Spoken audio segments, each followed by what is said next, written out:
Dana White was just deposed as part of the UFC's antitrust lawsuit, a lawsuit claiming that they have unfair negotiation practices and they kind of hold their fighters hostage. In that lawsuit, Dana White had to show up in court, raise his hand to God, and swear to tell the truth. And he told everybody that he is not doing the matchmaking or the contract negotiations for the UFC at all, and he hasn't done it in a while. And I don't think a lot of people are surprised. People have felt for years that Dana White's been checked out, but he just confirmed under oath that he has. My name is Angelo. This is Josh Thompson, and welcome to Bad Takes. Josh, people often say that you've checked out and you mentally aren't there and don't really care about your job. So if does you have this to make deal sense? with you every single day, I'd be checked out too. I think people will start to understand where I'm coming from, having to deal with you. Do you think, well, I guess two things. One, he's either telling the truth or he's not. And two, do you think it shows? Like, does it feel like Dana's been checked out? And I'm not talking about his excitement levels, because people love to analyze his excitement levels and stuff. I'm just talking about just the straight up product we have. Do the fights not feel as good because he's no longer the matchmaker? Or does everything feel the same? And if Dana didn't say this under oath, we wouldn't have any idea. I think people are under this illusion that because Dana announces fights that he does the matchmaking on it. I mean, up until only up to the elite fights, right? Like the Conor McGregor and the John Jones fights where they're trying to get it done at the White House. They're trying to get the contract stuff done. He probably has some input on that. Back in the day, he had a lot more of the input on that. You know, the Floyd Mayweather and the Conor fight. Sure, he's involved in those things, but it's only at the top. Like I would say he puts his input in. Hunter Campbell is 100% running the show. And I think I think he just confirmed what everyone kind of already knew. I think it's been over probably about 2 years now that I think Hunter Campbell's getting full blown running the show. He's a bright mind, very easy to work with. The fighters really enjoy talking to him, and the managers enjoy working with him. I don't understand. Like, I think people just kind of assume because Dana gets his what is it, Fuck It Friday or whatever it is. I think Dean Thomas calls it that, where he announces he eats some fights. Crazy. Oh, he also has like a literal video segment called Fucking Friday where he just eats some insane food from the kitchen. No, like insane, like peanut butter jelly cheeseburger with hot Cheetos, like just random shit. Sounds like shit.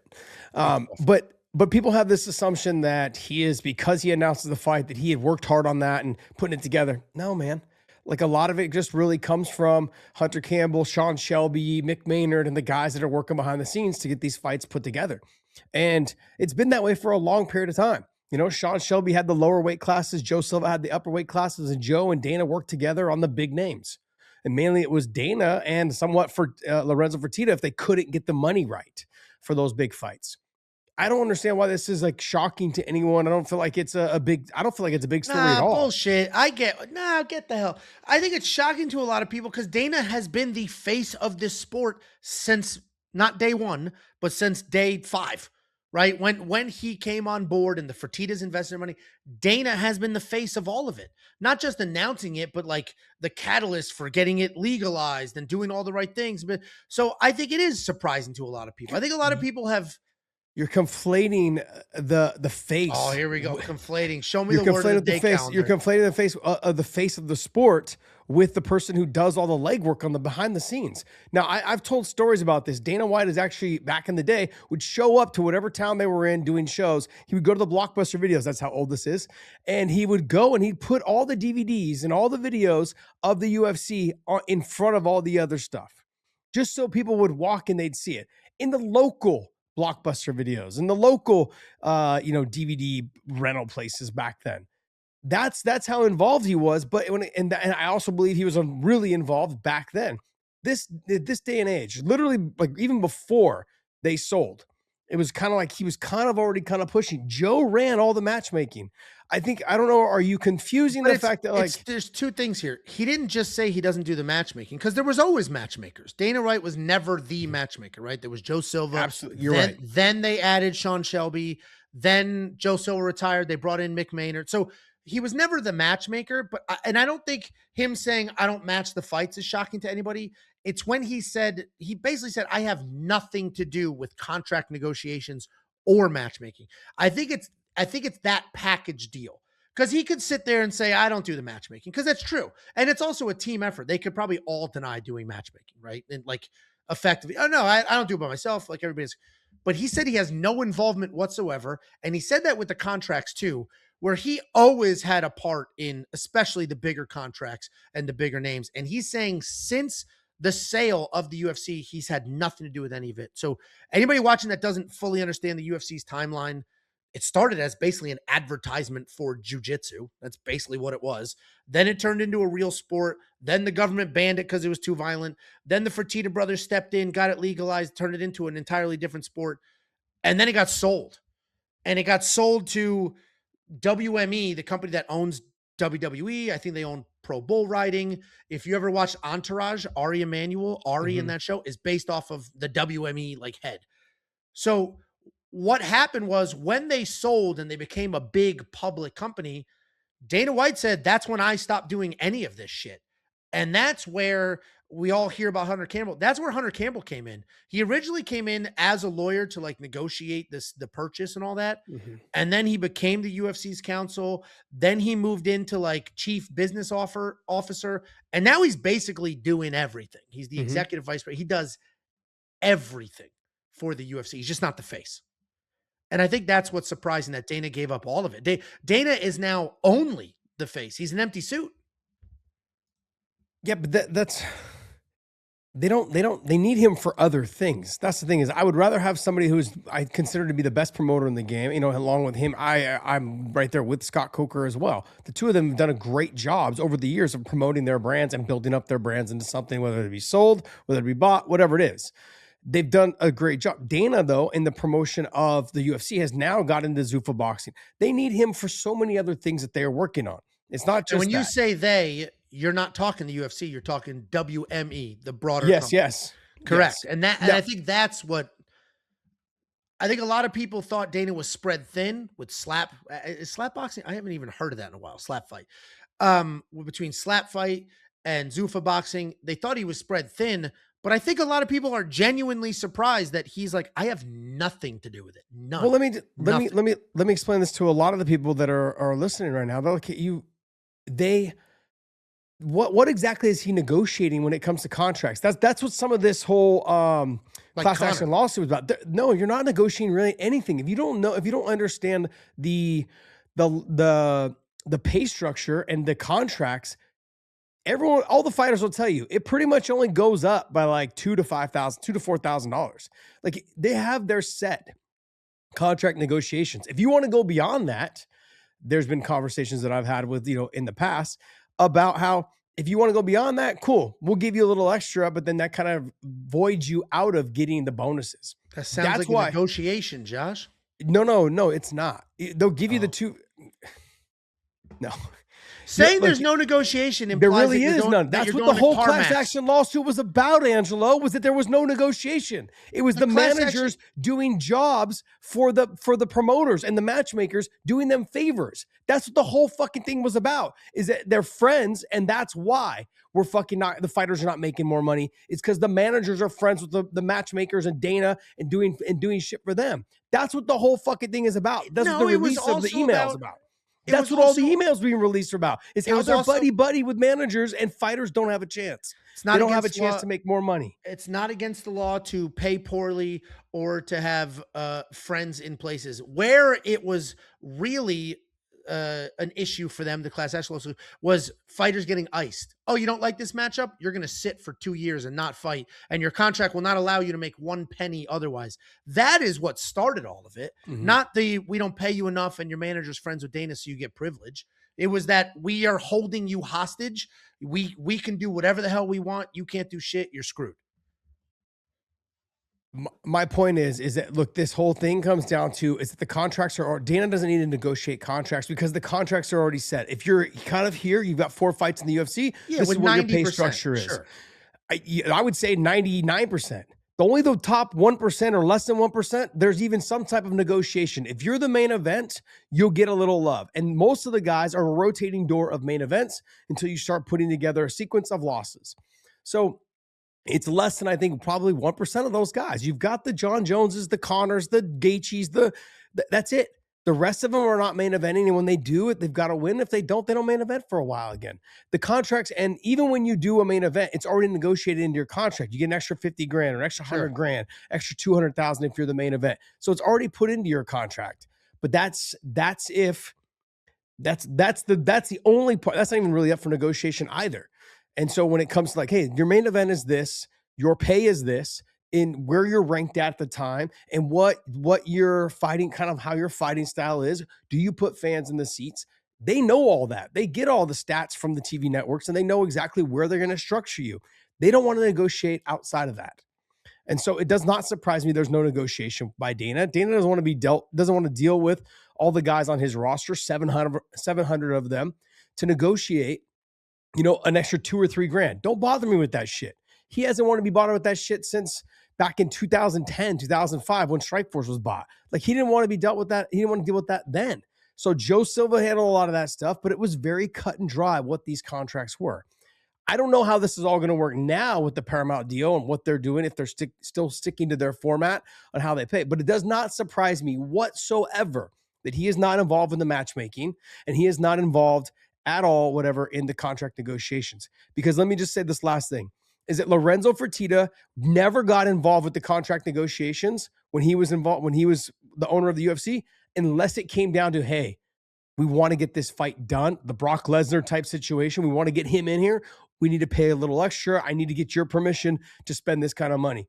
Let's get it done. Lorenzo was never fucking involved. Only when they had to really bite down and get something done. Dana, I think, is in that position now. He's the guy they go to when they really need to get a deal done. Let's get this thing done. We need it for this, our debut. We need it for the White House card. They're going to have to do something for the White House card after all this talk, but it's going to take Dana to probably slide in a little bit and be like, hey, you know what? We've got Connor, we've got John, all this. I could see him being used to button things up. That's what my point was.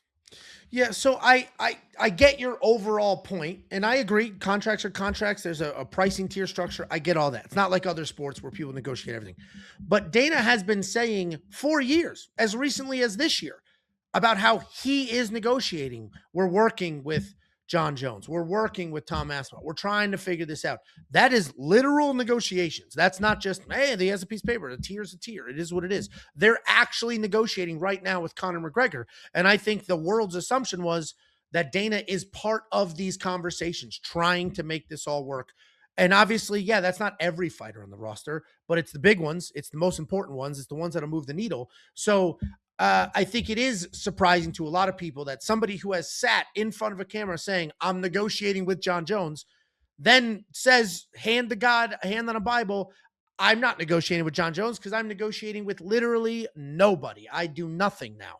And I get your point that he needs to be a promoter and there's enough staff to make all the other stuff happen. And that's probably true. But at the same time, for it to be this official, like hand to God, I have done zero negotiating and zero matchmaking since the sale, which was 10 years ago. This is 2016. This is 10 That's so years wild. ago. It's gone. It's so fast. Dude, I had to Google it. I was like, damn, it feels like 3 years ago. It's been 10. No, it's 10 years ago. So for literally 10 years, Dana, at least on sworn testimony, he has not been doing any matchmaking, at least not just him. I'm sure they're all in a boardroom doing stuff, but he hasn't done any matchmaking or any contract negotiations. And listen, maybe you're not surprised by that. I was surprised that it was that firm. It wasn't, I've taken a step back, or, hey, listen, in the last 10 years since we've gone public, roles have shifted a bit. I'm not as involved. He was like, no, I haven't done any since this happened. And I was surprised by that. What I'm not surprised. Go ahead. Look, I was just saying, what I'm not surprised by is that he's spread thin and his enthusiasm isn't there anymore. That's been a topic for a little while now, between the slap fighting and the boxing, all this other stuff. Okay, he's just got too much on his plate. He's spread thin. But it's like, well, actually, he doesn't have that much on his plate at all. He's not doing any of the work.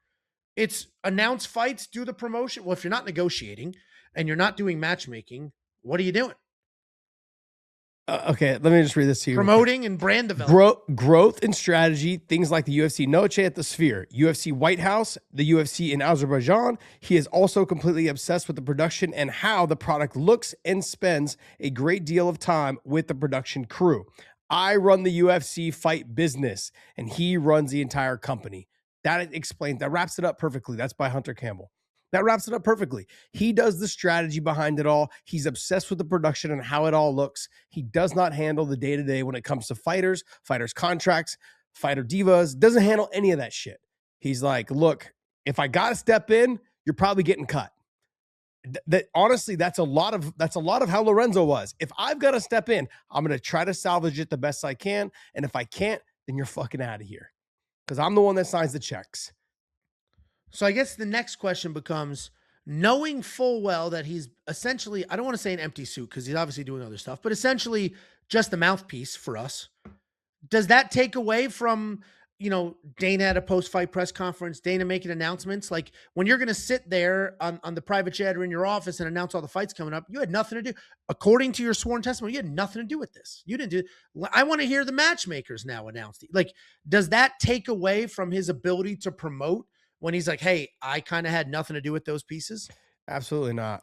Absolutely not. Look, the UFC did a spectacular job of making sure that he was the face of the organization. And the reason why they did that, I don't know if you recall, BJ Penn leaves. They were having problems with Tito Ortiz.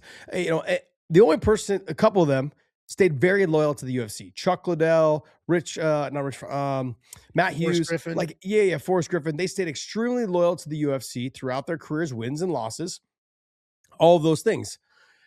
They've made him the face because of the whole Tito and the BJ Penn situations when they left with the titles and then wanted more money, and then the Randy Couture situation when he tried to fight Fedor. All of those things. They said, well, fuck it. Fighters cannot be the face of our organization. We need to make sure that we have a face. And that face is going to be Dana White, who we know is not going anywhere because he's part owner. And Lorenzo had other things to do, and it just made perfect sense. Make him the face of the organization. And so wherever he goes and whatever he does, and make it around him. In the whole, like, what is it, when he announces the fights and it's on the board behind him and all these things, it was great, spectacular for them to go ahead and start focusing their energy and their promotion behind him because they knew he wasn't going anywhere. So in my eyes, no, it does not. He's still involved. He still goes to almost every fight. And he still sits front row. He still watches every single fight. Like Hunter Campbell said, he's obsessed with how the production looks. That says a lot. He's watching every fight. Doesn't mean that he needed to be there for the matchmaking. He still is invested, sitting there caged up. Now, if he wasn't going to almost every event and he started slipping up all the time about fucking fighters' names, I mean, then I'd be okay. Like, okay, you're obviously checked out, sure. But you're so busy with other things.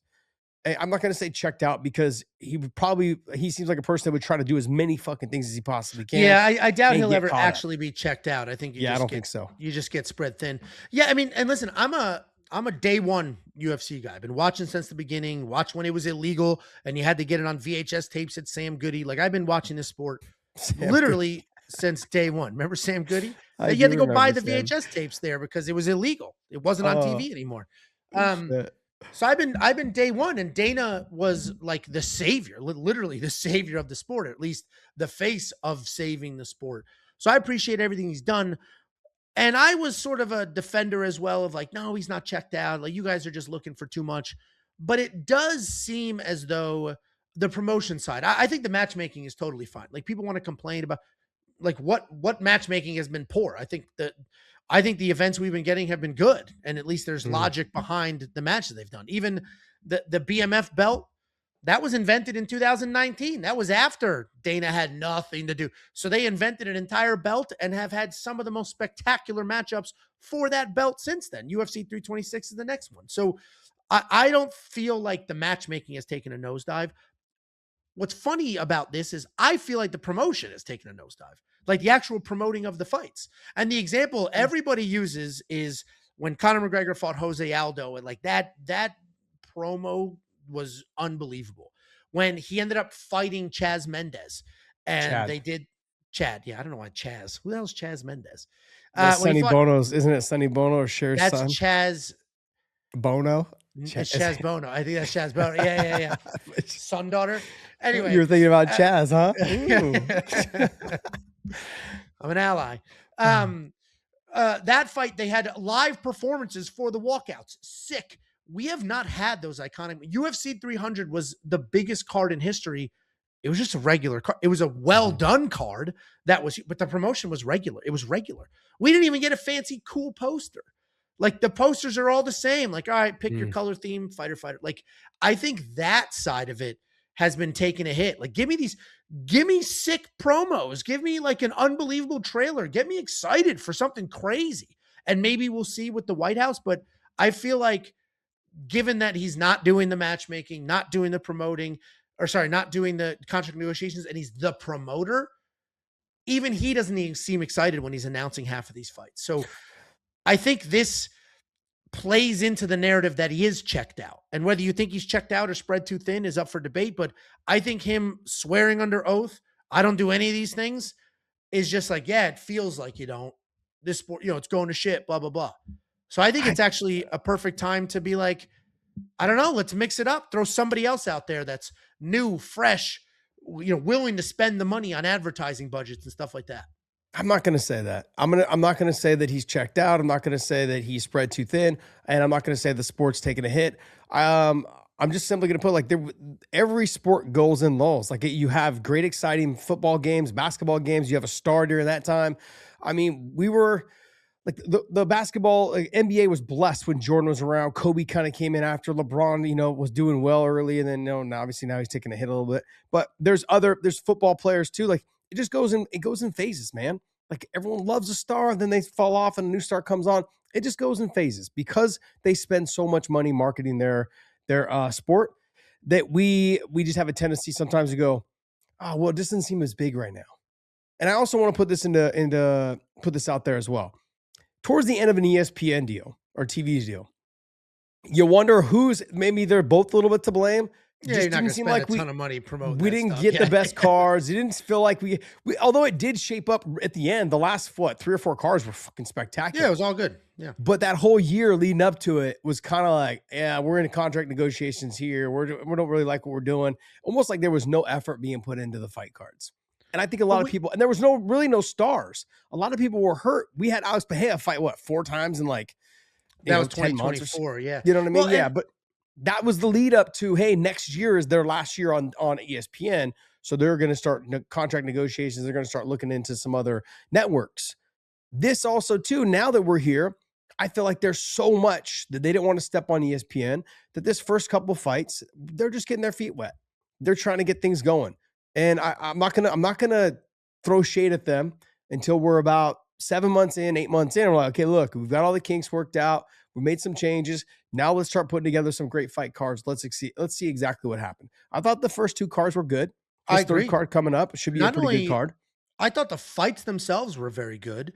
I thought the production was spectacular. I thought all of that was good. The only comment I'm making is it does feel like the promotion of those events has taken a hit. We've had the last year or so, we've had some monster cards. Is that saturation though? Do you think it's maybe because we're oversaturating the market between Dana White Contender Series fights, between the Tough Show? Well, they don't advertise those at all. There's no. No, but I'm saying though, this is from last year. Okay. That's kind of, it doesn't seem like you're just talking about it from the last, 3 weeks. No, it feels like the last couple of years, we don't get, we get excited because we're fight fans and we understand how big of an event this is. But where's the out of the box trailer or the promo or just the energy around it? Like, we've had some monster fights. When Islam was supposed to fight Arman, there was no special promotion for that. Yeah. UFC 300 had no special promotion. We'll see with the White House. We get a lot of like the announcement itself, a bunch of random social media shit, and then normal trailers for the next event while you're watching the first event. So if I go back, and obviously it's a bad example because it was like a one-off, but if I go back to the Conor versus Jose Aldo, that was like, that was a monster event. And then if I go back to George St. Pierre versus BJ Penn 2, the promos they did for that were sick. Like, I think a lot of us fans, I think what the UFC is losing, and maybe it's not a bad thing, I think what the UFC is losing in the last couple of years is the art part of it. Like the NFL, you have your season, it does monster numbers, week in, week out, bang, they'll cut a quick promo, this player versus this player, boom. There you go, there's your Monday Night Football promo. We're missing the whole unique, like, artistic aspect of like, here's a story and another story, and here's the trailer we put together, here's the hour hype video or the 30-minute, even if we just put it on YouTube, or like, the different unique the press conferences. same formula they run through. Like, I don't know. It just feels like it's missing some of the pizzazz that it had. And that maybe that's just because it's trying to be more legitimate of a sport. Or once Dana started got pushed out 10 years ago, it's like, yeah, focus on this shit, not that stuff. We're fine. I disagree. Look, the reason why I disagree is because look, it's become so common for us to get used to. Oh, we have a press conference on Wednesday. We didn't have that early on. Even in 2010, I don't recall press conferences. We had the what do you call them? We had them press scrums. They had a little table set up. And people walked around and asked you guys questions. This is now a full blown press conference. You show up. Like, we've gotten so spoiled because we've gotten so much stuff since right before the Strike Force buyout. And then that was kind of like the glory days, I felt, for not just myself, but I think for the sport. You had Strike Force, you had Bellator, you had Dream, and then you had the UFC, obviously being at the top. That whole era was fucking spectacular. And then when they merged Strike Force, they did so much stuff, started doing summits where we went to Vegas and like started talking about how to develop our social media platforms and all this other shit, right? And then we started getting press conferences. Then we started getting, like open workouts. Those are all things that they weren't around before then. So we have gotten, I think, so used to this is just the norm now that all we have time to do now is fucking complain, which is exactly what you sound like, a fucking negative Nancy right now. Jeez. Like, it really just comes down to, this is my perspective on it. The sport has gotten so big. They're having hard times finding ways to make this thing even bigger. The only way you can make it bigger is going into countries that you have not been to. Azerbaijan, right? Like places that you just haven't been to create new fans. And I will go back and say this, and I've said this for the longest time, they need to get the fuck out of the Apex. And look, I think we'll find out this weekend will be interesting because they added 1,000 seats. So if that brings the energy up, that actually might be very helpful. Look, I don't think it will. They lowered the prices. Because now there's 1,000 seats. Yeah, I know, but I don't think it will because people right now are not, and we've been hearing about this for the longest time. Vegas is not what Vegas used to be. Yeah, so people are not super excited to go to Vegas. That's one. Two is, once you've gone once or twice in a year, you're like, okay, look, I'm kind of done. I'll do Vegas maybe in a year or two. They're not frequently going back to Vegas unless there's a big time fight. And at the Apex, they're not putting big time fights.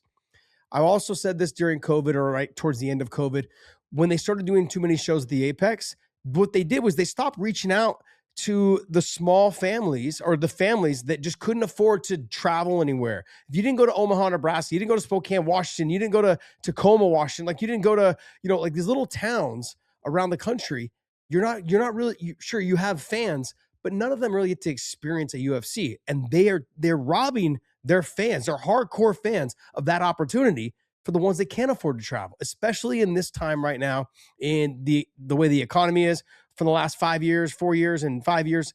They're robbing them from that. And that feels, I think, as a parent, and I think also too as a kid, you feel like you're never going to be able to watch a UFC. And that's what one thing we were always accessible fighters were. You could see us walking through the lobby in Las Vegas. You could see us walking through the hotel, or wherever we were in whatever state we were in or whatever town we were in when we were having the fights there. Everyone knew where to find us, and they would find us, and they would be able to have access to us. That's not the same with the NFL players, the baseball players, basketball players. Oh, no. Can't fucking touch them. They go through back elevators. They have secret rooms. Fighters don't care. They're like, we'll walk right through the lobby just so we can say hi to everyone. We were accessible. Most want the attention. Exactly. It's not even. My point is though, is that the UFC has robbed the fighters and the fans of those opportunities because they've done so many shows with the Apex. The Apex, I am looking for. I actually agree with all of that. The Apex was awesome during COVID because it was that or nothing. It was that or Fight Island. Not Epstein, a very different island. It was the one fact of that those your mind went there fucking just baffles me. First Chaz, and then now Epstein Island. Very, very just very searching strange. For my name over and over. Very strange. But I do agree that Apex kind of took a little wind out of the sails because not even like, it's not as accessible anymore. While all of that is true, the worst part is the fighters themselves. If you're a relatively unknown guy and you get shoved in the Apex your first 4 or 5 fights, the amount of people that see you is not the same as it's the same group of people. It's not really a new audience watching, a big card, something like that. But, going back to the Dana thing, I was caught off guard when it got reported that he said under oath for the last 10 years, he's had nothing to do with contracts, nothing to do with matchmaking. That did catch. I was a bit surprised, frankly. I figured he was involved in all of these things. I'm shocked that he isn't. Now, obviously, his level of involvement has probably changed over the years as he's doing more and more things. But I was surprised. He very confident was like, I had nothing to do with any of this. Haven't touched it. None of it. Yeah, it didn't surprise me at all. Like I said, once you realize they have a format and a pay scale in which they want to pay their fighters, there's really no negotiating. The managers can get a little bit more out of them here and there, but at what sacrifice? It used to be at the sacrifice of losing the chance and the opportunity of winning a bonus. So a lot of fighters are like, screw that. I'm not going to do that. Yeah. So why would I take an extra $2 or $3 grand or $5 grand when I have an opportunity to make 25 to 50 or whatever it was? There was that. And then on top of the matchmaking, like no one ever dealt with Dana unless you were being a fucking pain in the ass. And if you got a call from Dana, you were fucking almost about to lose your job. That's really what it came down to. So it does not surprise me at all that he has not been involved since the purchase. But like Hunter said, he's involved in all the other shit. He's running the company while I'm handling the fight game. And that makes sense. Hunter Campbell is fucking a brilliant, brilliant mind. Absolutely a brilliant mind. And like I said, he gets along with almost everyone. Everyone that I've ever talked to, managers, fighters, they fucking love him. I'm surprised by that. I'm basing this off nothing other than there was that Roku show. It was like a documentary, The Fight Business, I think it was called. It came out last year. It's new. That followed Hunter Campbell around and like recorded some negotiations. And people were like, what an asshole. Jesus, dude, what an asshole this guy is. And then they stopped. The UFC's like, yeah, we're not doing that show anymore because it was like, it didn't make them look like, oh, wow, what an amazing. So I'm surprised that people's experiences were different, but I guess I could see that if it's like, a negotiation is very different than just normal business. You also have to remember the fighters we're very fickle. We have this number in our head that we believe we're worth. And there's a lot of back and forth. It's like, look, it really is, to be honest, if you're a matchmaker, if you're a manager, it's a very hard conversation to have with your fighter. It's very cut and dry. You want the fight or not? This is what they're willing to pay. I can get you maybe another 2,000. That's it. Take it or leave it. Like these are your options. You can have this fighter for this much money, and you can have this fighter for this much money. These are probably your two options to fight on this card, either main event or co-main event or opening the fight or whatever it is, or you can have this card for the same amount of money as a main event. They already have a structure. Nothing's going to change. And the managers know it. And when you hear Hunter Campbell speak, however it was you said he spoke like on that show, it's because he's probably like, look, we've gone back and forth 50 times. Yeah, what are we doing? Motherfucker, the money's not changing. You signed a 10-fight deal, dummy. But you signed a 10-fight deal, right? And your pay is already booked. Like we already know what you're going to make for your next 10 fights. Take the fight or don't take the fight. And when we find another opponent because you didn't take it, it'll be down the line, 6 months. Yeah, I mean, I get what you're saying. Obviously, there are circumstances, though, because just last week at UFC 325, when Justin Gaethje was saying they didn't reach out to me, I'm not getting any more money. It's not a pay-per-view.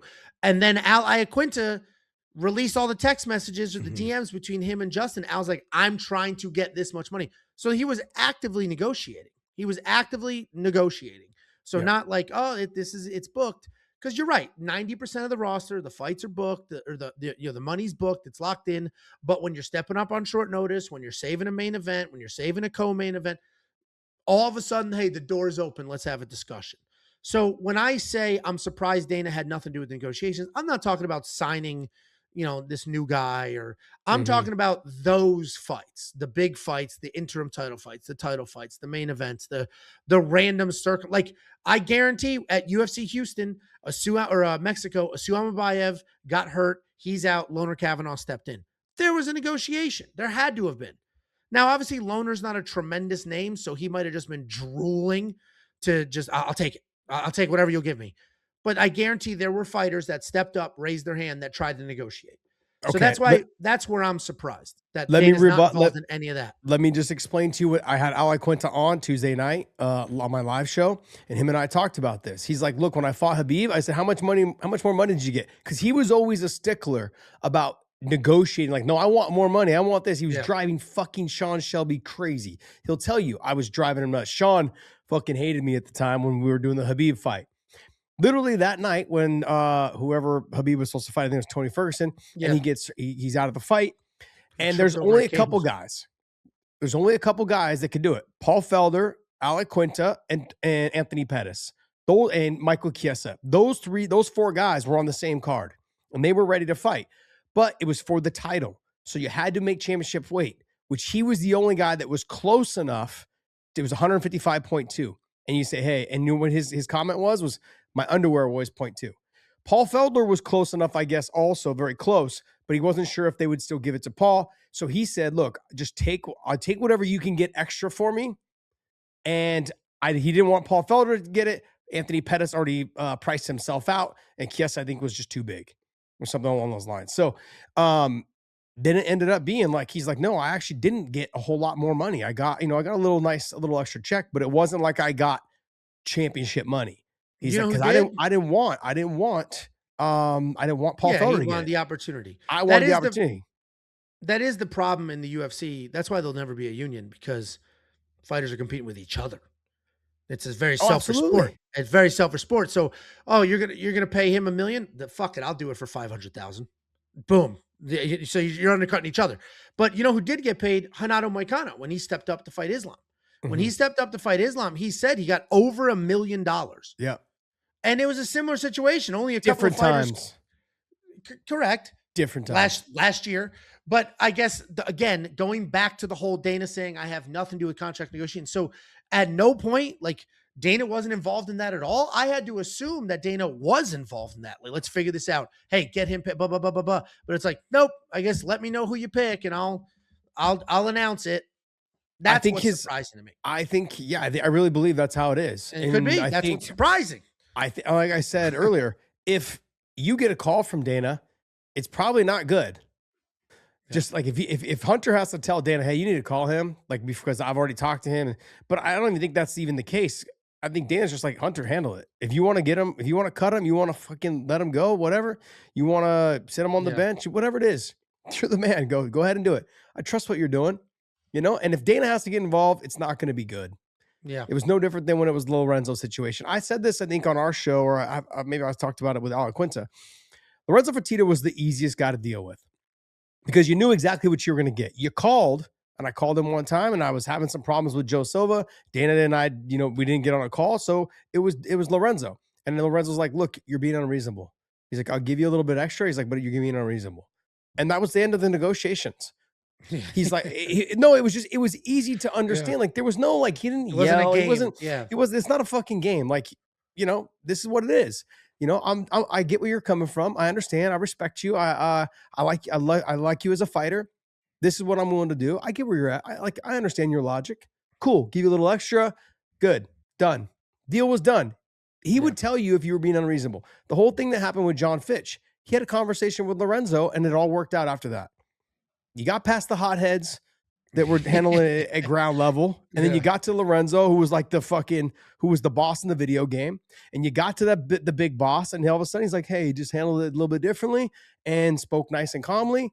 Fucking Italian mafia, bro. You fucking end up dead. You negotiating too much. Probably related to your family some way, somehow. Fucking gangster. All right. So, I guess, look, it didn't surprise me at all. Like I said before, it didn't surprise me at all that this is how it all went down. Didn't. Yeah, it's an interesting development nonetheless. If you guys are surprised by the news, or if you felt like, Dana obviously hasn't been doing shit forever, or if you're somewhere in between, like me, I fully recognized he wasn't as involved as he used to be, but I was surprised that under oath, hand to God, he said, I have nothing to do with the negotiations or the matchmaking. My name is Angelo. This is Josh Thompson. That was another Bad Takes.